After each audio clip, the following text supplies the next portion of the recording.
So I'm Dani Traphagen, and I'm with GridGain. I'm a solution architect based out of North America, hence the accent. I live in Southern California, though, hence the other accent that you might be detecting. And so, yeah, I cover all of the North American region, but let's dive into a little bit about foundation for your microservices with Apache Ignite. So a little bit about my background. I mostly have worked with databases, so that's kind of where I come from, the land of wonderful, glorious persistence. And that is kind of what we're getting our game into, actually, in the upcoming 2.1 release. I'm sure you have seen a talk or two about that, which is some pretty cool stuff. Very exciting.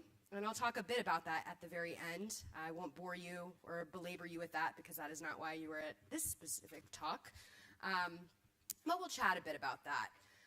And, you know, I joined GridGain because I was excited about memory-first architectures, and I think it's a better way of leveraging distributed systems is, you know, using computing to its best and fastest pursuit at first, and then distributing out from there.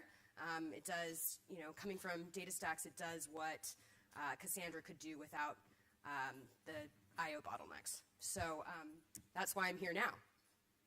So for what we're going to hit today, and the clicker decided to ultimately die out. There we go. It's not as fault tolerant as other things. So for our agenda, we're going to talk about the service grid in general. So that comprises our microservices-based solution. So we'll hit up discussing what that actually means, data nodes, how to configure those, service nodes, how to configure those. So that'll be like programmatically how we do that. We'll talk about intercommunication betwixt the services themselves, and then we'll discuss internal and external applications, how those might hook in, and then your persistent store as well. And we'll look at an overlay of what that looks like from an architectural view, so you can get a bird's eye perspective of what that's like. So you guys have probably seen this image a lot. We're actually re-architecting it right now, and we're going to be rolling out a new view with our new persistent store of what kind of the lay of the land looks like with Apache Ignite, because this is now going to be a new image. But for right now, this is a pretty good summary in current times of what we cover. And I won't belabor this because, again, you probably are all well informed of what the Apache Ignite sort of map looks like, the data fabric looks like. But in general, you know, my best definition is that it's an in-memory cache querying compute engine, right? And it's built to work with large-scale data sets in real time. And that's kind of like how I like to sum it on down into a little tiny nutshell, because it is such a, you know, robust tool that can do a lot of different things, because ultimately it's a lot of different APIs, right? And they can be suited to whatever your business use case might be. So, you know, let's just look at our main components here, right? So, first I'll just give an overview of, you know, our distributed platform, which allows you to interconnect machines located in different environments. Our deployment styles that we have listed here pretty much, you know, are coming from our advanced clustering component. So advanced clustering I like to think of as just basically the idea to leverage our peer-to-peer architecture, right? That's probably the simplest way to think about it, but we won't bore you to death with that. The data grid itself, though, is really kind of the foundation of things, right? That's the distributed key value storage, and it puts out all the data across your cluster nodes. And once you get the data loaded in the data grid, you can communicate with your cluster in a variety of ways. You can use basic key value operations or transactions, stream data, or utilize the SQL grid to do SQL queries.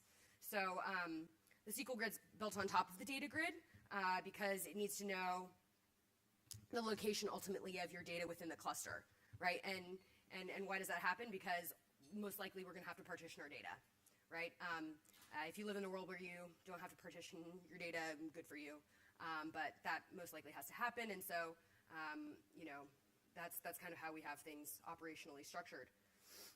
So Ignite hashes and partitions its data using that rendezvous hashing function, and then how the cluster internode communicates is done via the communications SPI, which you can read about if you just pull down the code base itself and kind of like control click through things, and that's a nice way of just kind of getting into the meat of how things functionally work so you can use them operationally a little bit more in an informed nature.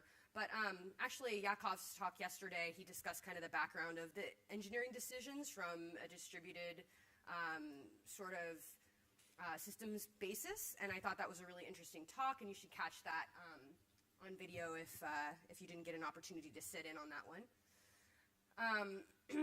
Anyway, so just a little bit about the SQL grid. It's fully ANSI 99 compliant, supports distributed joins, data modification language, data definition language, and that's as of 2.0, that last bit. But for the other modules, you can use the distributed computations and the compute grid and utilize streaming functionalities.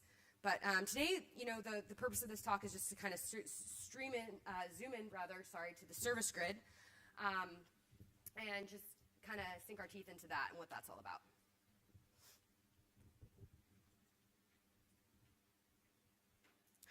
Okay, so remember I mentioned that, we're kind of getting a reboot as of 2.1 when we roll out our new persistent store. And this just kind of is an image you've probably seen in other talks, but above here we have how are you going to interact with Ignite now in the future, and these are different ways of interacting with it that you saw on the previous slide. But as you scale out, you'll see that with our new implementation of virtual memory and the way that we're utilizing virtual memory now, that disk is basically a superset of RAM, right? And so that's kind of why everything's off heap in 2.1, to implement virtual memory and keep disk basically a superset of RAM. And then there's different ways of deploying things too. So we can do on-prem, in the cloud, and containers. So this is just kind of to give you a general basis of how things might be deployed for you, so that when you actually dig in and you start utilizing the service grid, you have a sense of where things are at, what you can do, what you can leverage, and what services you might want to run ultimately with your applications. So we kind of need that foundation before we can dig in a little further. Sound good? Okay, so we're all here. Everybody's here. This makes sense to everybody. I'm not speaking a different language. I might be for some of you, because I realize I'm in Europe, but we're good? Okay, moving on.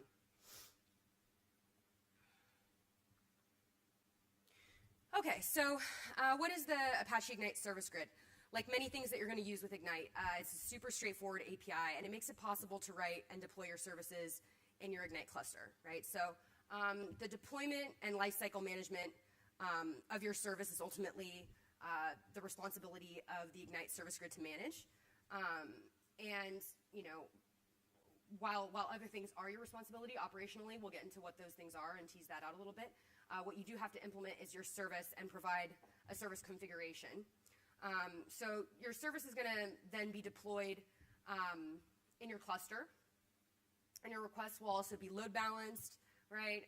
They're going to be fault tolerant. If any service goes down, it's going to be automatically redeployed, right? And it's going to be redeployed on another machine, because that would be important so that it stands back up again, right? And for the service configuration, you need to say whether you want to have a single instance or every instance to run the service by providing either that designation for a cluster singleton or a node singleton. So we can discuss the implementations of that, but they come in two flavors, right? So cluster singleton is going to be this flavor here on the right, where I just have my one service, and then I have my flavor over here on the left, where it's running on every node in my cluster. Okay.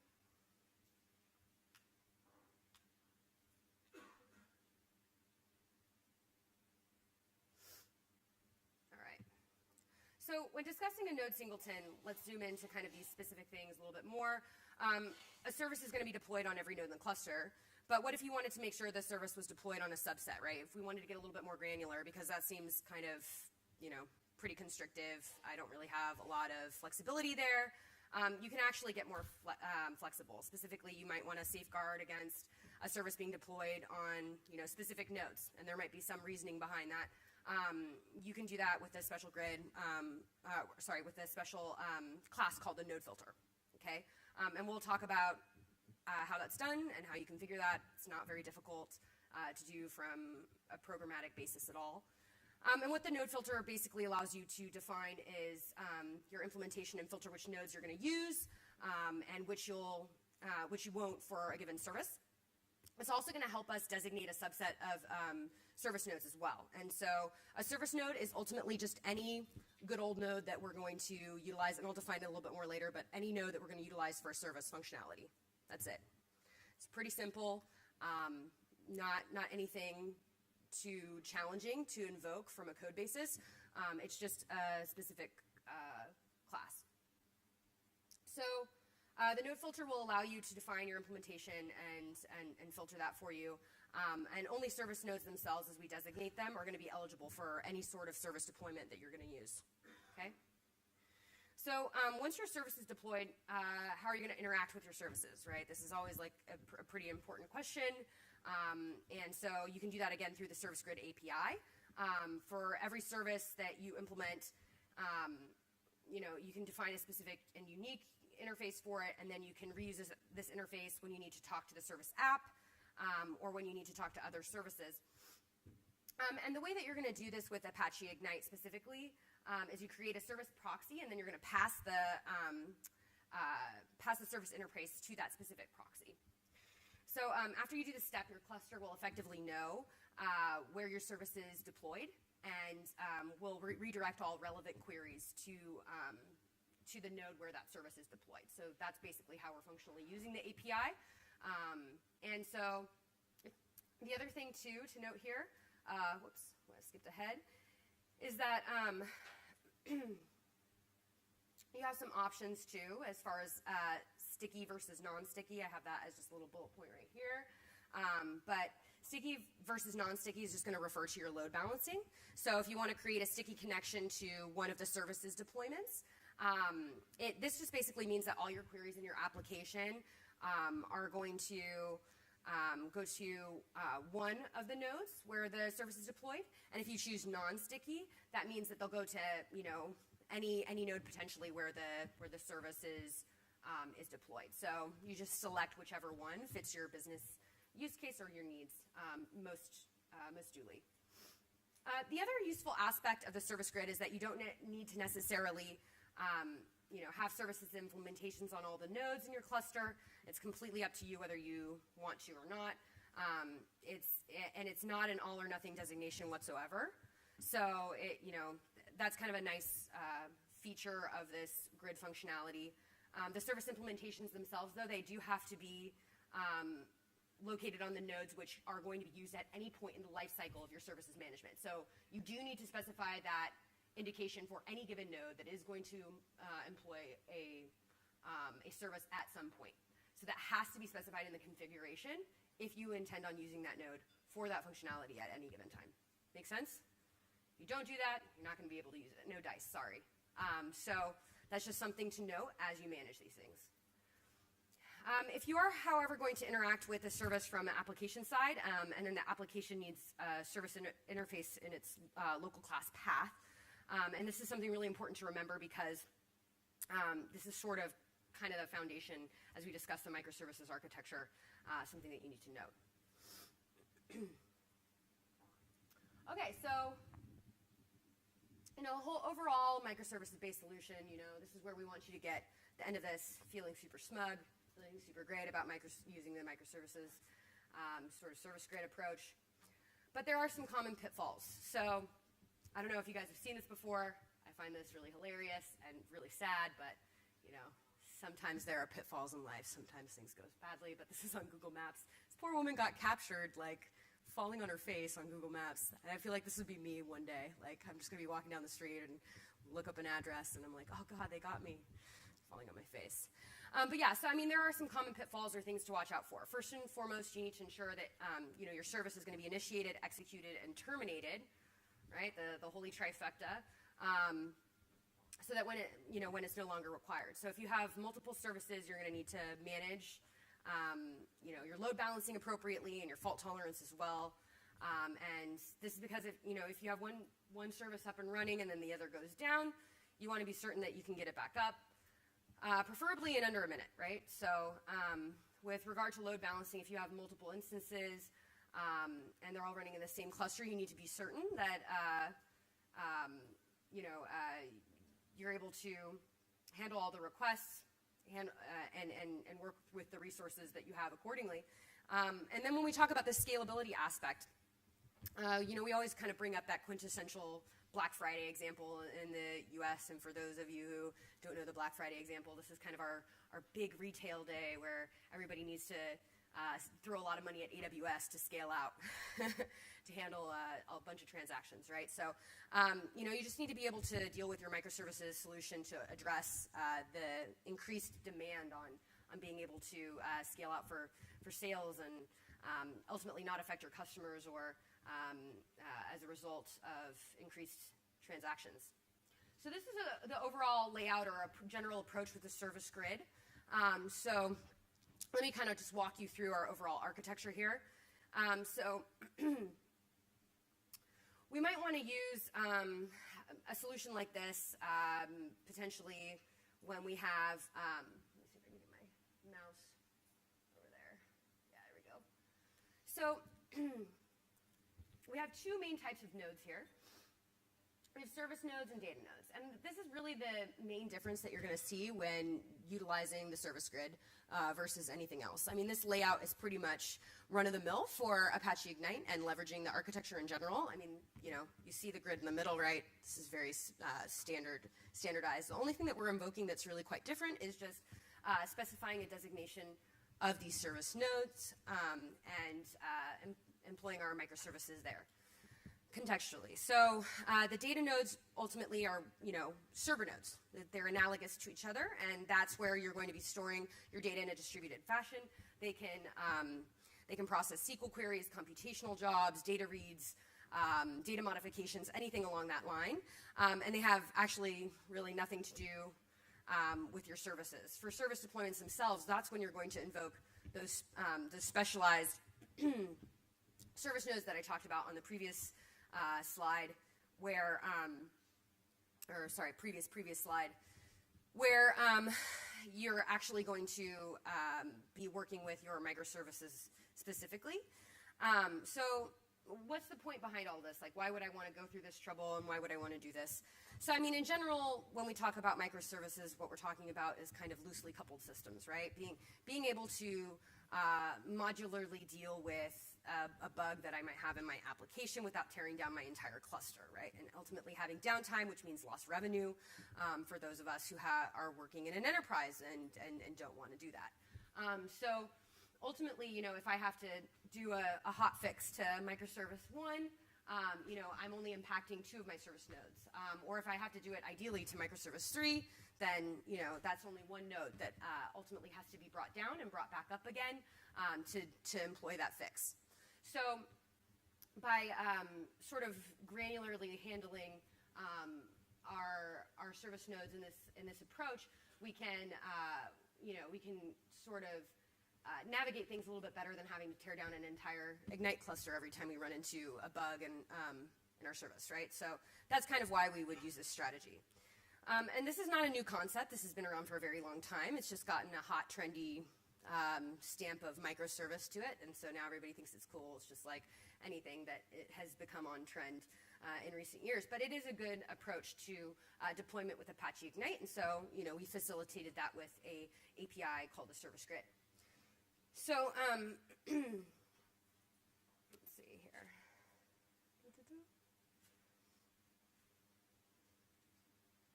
All right. So let's dive into each of those things that were on those images. We'll specifically look at a data node first. So ultimately, this, like I said, it was just analogous to a server node. This is actually going to be, your worker node, right? This is your node that's doing stuff. It's your server node. It stores the data, accepts the queries, it does the computations. The other thing that it does is plain old distributed storage. You don't have to really worry about providing or invoking any data model classes or computation classes or services classes with it. In the lay of the land, this is sort of where we are, right? These are our compute and data nodes. And they can be managed pretty much in any way you'd like, public or private clouds. So, there's really two types of nodes that we talk about in the overall lay of the land with Apache Ignite, and that is client nodes and server nodes. And it can get quite confusing when we start sort of discussing like the service grid too, because then you add service nodes. But just note that a service node is basically just one designation that we've provided some filters for, so that it's treated in a way that we can provide microservices for that at some point over the life cycle, like I provided before. So it's just a very simple definition, not too difficult.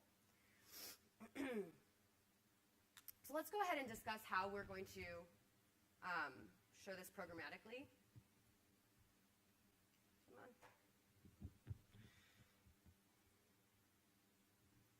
All right. Okay, so to define a data node is pretty easy.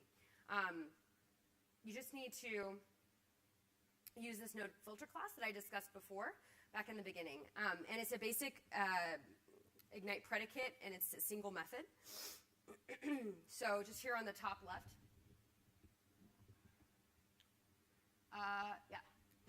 Just here on the top left. You can actually say that the data node will be a node that has an attribute set and a special attributes map. And then we have below that the special attributes map. This is part of the Spring XML configuration that's used to start our data node. And you'll see that basically every node that uses this configuration upon startup will have this attribute defined. And then when the node joins the cluster, it'll have this filter that's going to be triggered for it. And then when the filter sees that the node has the attribute set, then it's going to be deployed as a data node. And then the data node filter will be set for every cache when it starts up as well. And basically when it starts up, the filter will be triggered for each cache from there. And it'll be decided whether or not that cache should go to that, should be deployed or not, to that node or not. So that's kind of how the Holy Trinity works here in this source code definition. So effectively, you're just going to define a filter. The filter uses the map. And then from here, we figure out the cache configuration. Make sense? It's pretty simple. Like, it's not anything too challenging to lay out. So what have we talked about so far? We've basically kind of given you the overview of the basic Ignite architecture, but just overlaid one tiny thing, which is how to do microservices or service grid API on top of that. So let's talk about the service node next. So this can be an Ignite server or client node. So you have the flexibility of leveraging either. And if I go back just 2 slides, or 3 slides here, remember this is, we talked about the 2 main designation between the types of nodes that Ignite has, and you'll see that in the documentation specifically. If you just search for client and server node, that's one of the main designations of the 2 types of nodes that exist. And so you can have basically either for a service node. It's a very loose definition that I described before, but ultimately at some point you plan on running a service on this node. So we're also going to want to define a specific subset of the nodes whenever we want to run our service. So we discussed, do you want to do it as cluster singleton, or do you want to do it as node singleton on a machine? And it just depends on how you're going to want to configure what you need for your specific use case. Bearing in mind, though, that you might have hardware constraints, you might have resource constraints that need to be tended to. So the benefit of having a separate service nodes is that you can maintain them separately from your service nodes. So how are we going to define this? Ultimately, we're going to use the same approach that we did with the data nodes, which is very easy to remember. So it's kind of nice that it's programmatically not too difficult to define. So ultimately, we're just going to use this special parameter called the vehicle service node here. And this means that our vehicle service will only be deployed on nodes that have the vehicle.service.node attribute in this configuration file. And then to apply this filter, you have to go to the vehicle service configuration and add the filter itself, so that when the nodes are started, they will use that filter in the attributes map. And then the service will be deployed right away, or later if there's some change to the cluster topology, which causes that invocation to happen later on.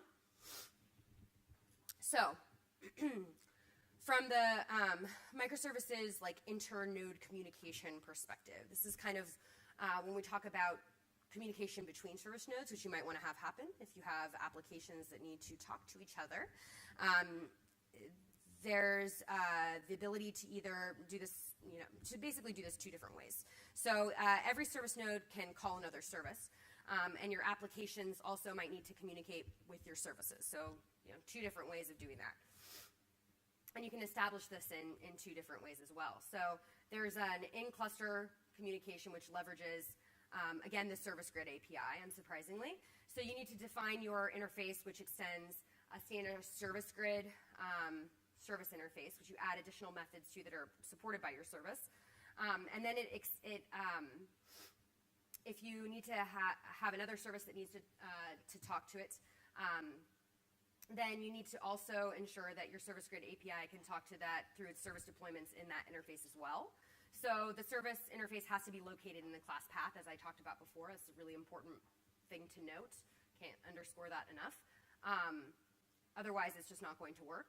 So the data nodes don't need to have any special interfaces in their local class paths, but you do need to have the specification for the service node specifically, and it's a major requirement and an important part of the architecture. The other approach is based on the external communication protocols. So this is nice too, unless you want to. It's sort of if you want to obfuscate or not necessarily have you want an Ignite agnostic approach to how you're interfacing with things, which is completely relevant and totally makes sense. You might want to interface through a REST socket hit point, and then the service will accept requests on that endpoint. So there's a lot of different ways of establishing this communication, and there's a lot of different ways of working with the Service Grid API itself, but there's also a potential option of going through yet another path and looking at things, and I didn't actually prepare a slide for this, but I've seen other customers specifically utilize a compute grid to do microservices as well. So you could actually set up affinities for specific microservices utilization via our compute grid, because it's basically a compute task itself anyway. And so you can set up your microservices in that way, which is a nice way of doing it, and makes upgrades really clean as well. So that's yet another third option. If you wanted to, instead of using the service grid itself, you could use specifically the compute grid to do microservices too. Okay. All right, so let's talk about some persistent store options. So ultimately, the last components whenever we talk about this overall stack is our persistent storage. And as we talk about Apache Ignite, of course, it's still an in-memory distributed system. So when the emphasis being on that in-memory aspect, so everything in Ignite is stored in memory, and you're probably going to want to commit things to disk.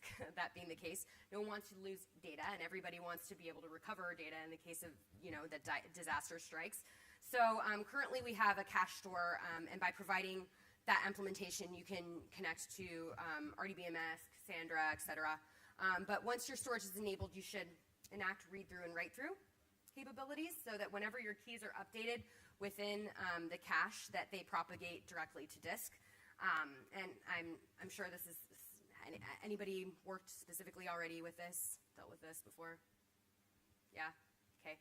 Well, for those of you that didn't raise your hand, I highly recommend working with read-through or write-through if you're going to invoke yet a different persistent store rather than working natively with our new persistent store that we're rolling out, because you want to ensure that you don't deal with issues of cache invalidation and things like that.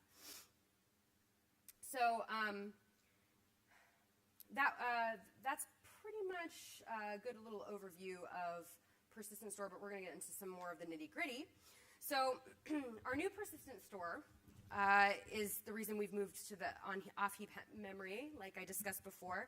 And it basically expands virtual memory to disk, and there's ways that we specifically do that are fairly granular, our implementation of B+ trees and blah, blah, blah, blah, blah, but that's not what this talk is about. I think we had other ones about it if you want to catch them on the video.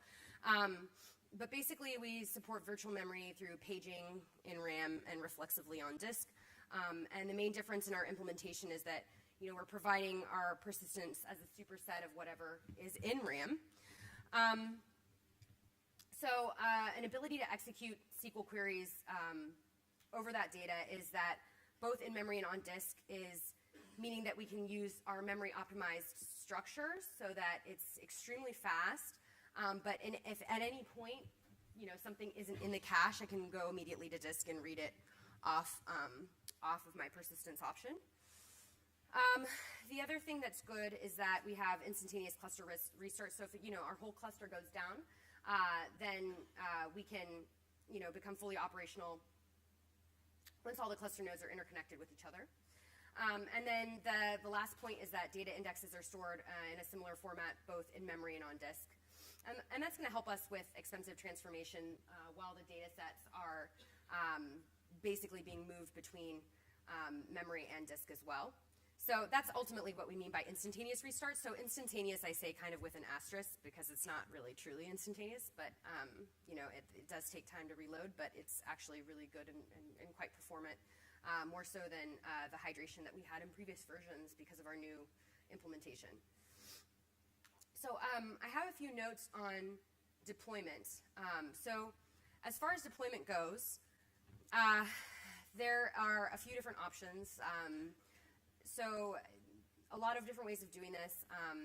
Specifically, has anybody looked into Kubernetes or played with Kubernetes before?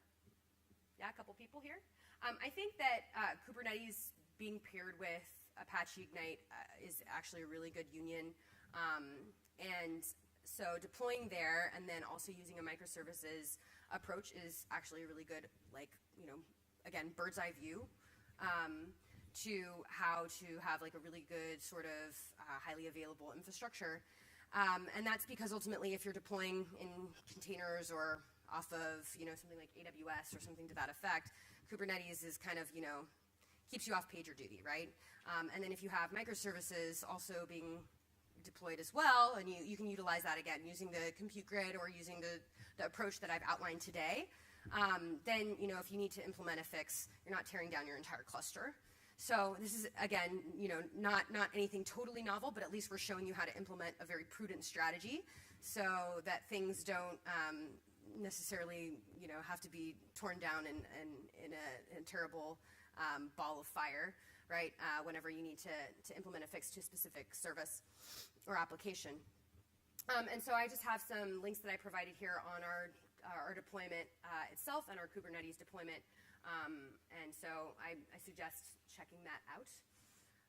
So what have we covered so far? We've sort of discussed how to hook in, an external microservices application. We've discussed what service nodes are and their designation, how to deploy them, data node and how to deploy them, and then the different persistence storage options. Next up, I wanted to see if anybody has played with or touched the console yet, the web console. Anybody done that? Okay, a few hands. Cool, yeah, this is a good place to go. It's console.gridgain.com. I recommend going there. It's totally free. You can just actually pull down pull down projects if you'd like, play around with a specific SQL notebook. It actually has monitoring. You can configure your POJOs here and things like that. So it's a good place to configure your cluster and just play around with things. And there's a nice little demo notebook in there to get you started on a project right off the bat. So that's a really good place to get started as well. Resources. So I have some blog posts here as well on microservices. There's a 3-part series specifically on how to get started with microservices that goes in a little bit more deep into things. And I do have some time to walk through a project that I have and point you to the GitHub link below, which shows a specific microservices example as well. But yeah, if you're going to take a picture of a slide, this is probably the one to do if you want to go right home and get started. But ultimately, yeah, this is just a 3-part series of how you get started with it. And the GitHub project below, you can actually pull down, just open it up into IntelliJ, and there's actually a script to get started as well. You can play around with that right away too. But the service grid documentation is pretty decent, and we'll walk you through sort of the do's and don'ts and gotchas of things that I didn't touch upon in my talk, but I think we've pretty much covered what we need to there. So before we get into Q&A, I'm just going to step out of here. Sorry. Whoa. Okay.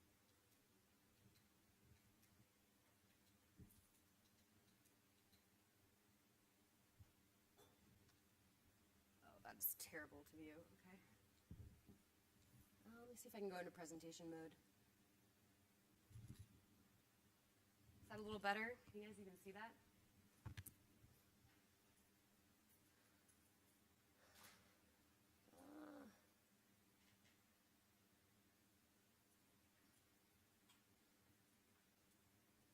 Let me see. Okay, let me actually show you first real fast. This is the project. So the blog posts themselves actually walk you through each of the steps in the project. And this is the README, which will walk you through everything. You just go here, clone this project, and pull it down in IntelliJ. That's the main steps that I did right now. And let me go ahead and see if you can see anything. Go out of presentation mode. And okay. So far what I've done is just started up Ignite. So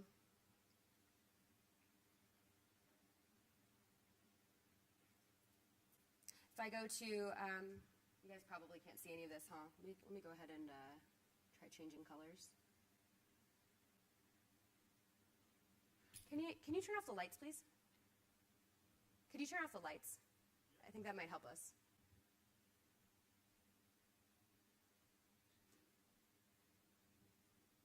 Yeah, that's a lot better. Thank you. Okay. So,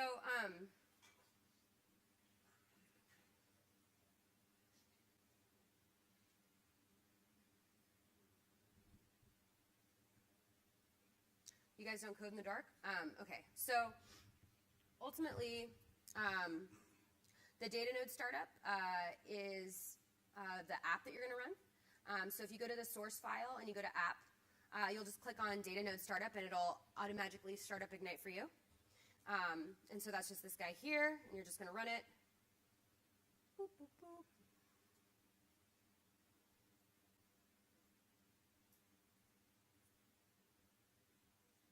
Right, so I've got my Ignite nodes running. So that made that easy. And then we have, for you baked into this project, the data node config file. And you can see here some of the code that I indicated to you in the slides themselves of just how to set each of the things up. So we have the node filter itself. So here you can see the data node filter, which I've indicated. And we've set up a simple cache store in this example. I only have one Ignite node running because for the purposes of this demo, that's really all that's really necessary. But this is just basically showing you how to utilize the API itself, and it's not really meant to be thrown into production. So please don't go ahead and just use your financial trading applications for this because you might have sad times. But this is fine for right now. Okay. And one of the things that I recommend doing is seeing how each of these things is kind of implemented. So if we go to like data node filter specifically and just click on that, we can sort of start going into each of these aspects. And there we go. That's so much better. Sorry about that. Let me just make sure that those of you who are blind can actually see. So you can explore each of these data node filters and how the filters actually work to invoke the data, and that this is why we have to set each of these filters for the service nodes. Otherwise, none of the data will propagate. So it's really important to kind of understand the background to this while you're working with the service grid itself, and sort of whenever you're doing more challenging things like upgrades and things like that, it's best to sort of read through all the things I outlined here, just so you know some of the gotchas and are kind of privy to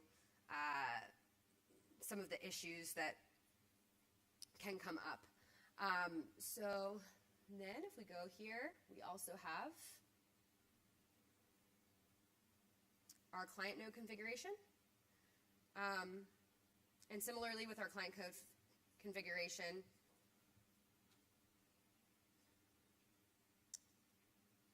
sorry, one second. Sorry, vehicle service node configuration I meant to pull up. This is for our actual service node itself. And so within our service node, we've enabled our vehicle service filter, and that's what I walked you through in the slides itself. And so you can see where I set the class, and you can see the service filter itself, where we name the filter. So it's really not, this is not anything that's super difficult, and everything's commented really nicely in line. So just pull down that project and walk through that, and it should be pretty self-explanatory to get started with the service grid. Okay? So that's basically it. All right, you can go ahead and up the lights.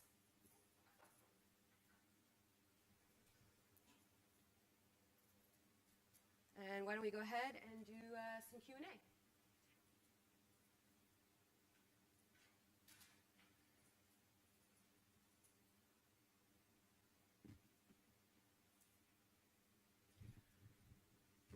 Any questions? Yeah, go ahead.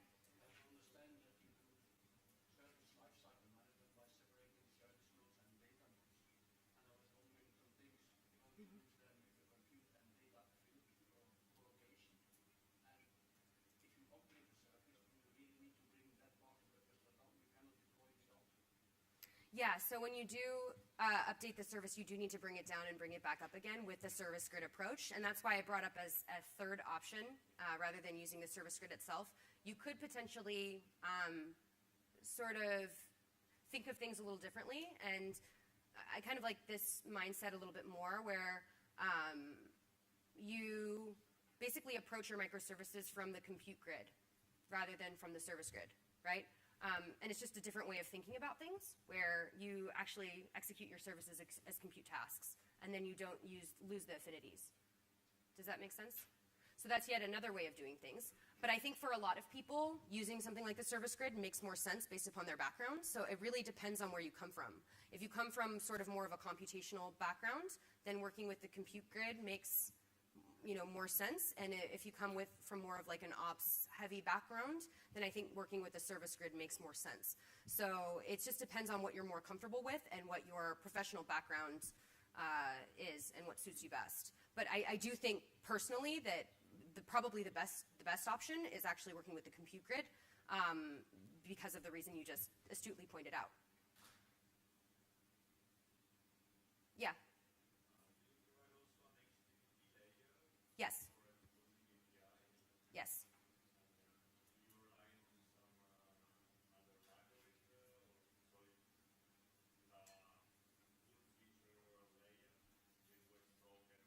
Yes. Yeah, that's part of the API. So does it mean that we can call any method of existing service without additional coding using HTTP requests? Yeah, sorry, so what was the last part of that? Without using HTTP what? Yeah, you can. Right, so for the REST request, that's specifically how you would leverage the external application functionality of the service API. Okay, so I want to understand, I can natively, so I can call existing method of the service using service grid API only, or I can call, for example, REST get request or something like that. You can also do it through a REST GET request as well. Yes.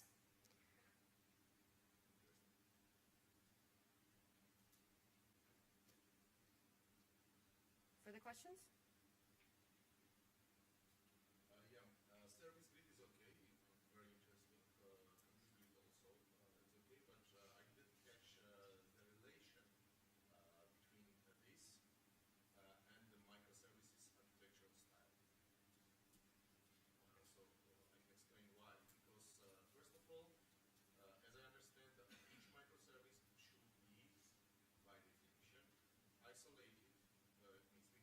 from another microservices. Especially, it is very dangerous to use the common technology and common technology stack under that, under this implementation of these services. Why? Because, for example, redeployment or restart or even re-implementation of any of the microservices could lead, it can influence another already deployed microservices. So let me to explain. For example, on your one node, you have hosted two services, service A and service B. If you are going to restart service A, it means you are going to restart that node. If you are going to restart that node, you will accidentally restart service B. Oh, are you talking about the image where MS1 and MS2 are together in the example? Yeah, because it's cluster singleton. It is cluster singleton. They can be theoretically and practically deployed Yeah. on the same node. Yeah. For example, we have 4 nodes cluster. They can be deployed on the first node. And if you are going to, I don't know, restart the service A, Yeah. you can accidentally restart service B. So microservices architecture, architecturing style, it's architecturing style architecture. Mostly, the goal of that style is Right. I mean, you want loosely coupled systems. possible Yeah. isolated from each other and decouple services. Right. Even they can use different stacks. For example, one of microservices can be done in PHP, another one in Node.js, another one in C++, for example. Even until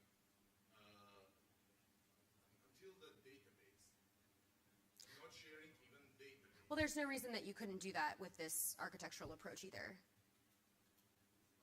So Your services could be written in different the most approaches. biggest challenge here, the same technology in the same cluster. They all deployed on the same cluster. Well, your cluster is Apache Ignite, right? But they can be different, so that they can be deployed in different caches with different transactionality, different. I mean, the way that you define your class and configure your class could be completely different, right? I'm going to upgrade the Apache Ignite version for one of them, but I don't want to upgrade for another one. For service A, but I'm not going to. That's where you would use the compute grid, I think, and leverage that over. Grid, it doesn't matter. I'm speaking about clustering. Compute grid and service grid on the same cluster. I'm going to upgrade from 1.9 version to 2.0 version only for service A. But that's a problem. They are connected with the same technology, with the same hosting environment. Everything is safe. It's good. It's good to service grid. Yeah. But relation with microservices. I see that it's lost on you, but I think if you knew more of and I agree with you that there is an aspect of it not being extremely decoupled from the upgrade process, but when it comes to leveraging the compute grid for the approach, you can actually upgrade without that problem. Then Martin Fowler, one of the great architects of our world, has one good term, semantic diffusion. I think the microservices now in semantic diffusion means that anybody can define or anybody can explain this microservices architectural style without strict definition, initial definition. Right. So it is really good, it's really nice, and in reality, I'm going to use this approach that you Yeah. presented. But it doesn't relate it fully. It's not a full-fledged adoption of the notion, and I hear you there. And I think that there's, in reality, we want things to be as decoupled as humanly possible. But then again, we are also leveraging a peer-to-peer architecture, so there is, in a sense, there's probably a better iteration that we can do in future versions of Ignite.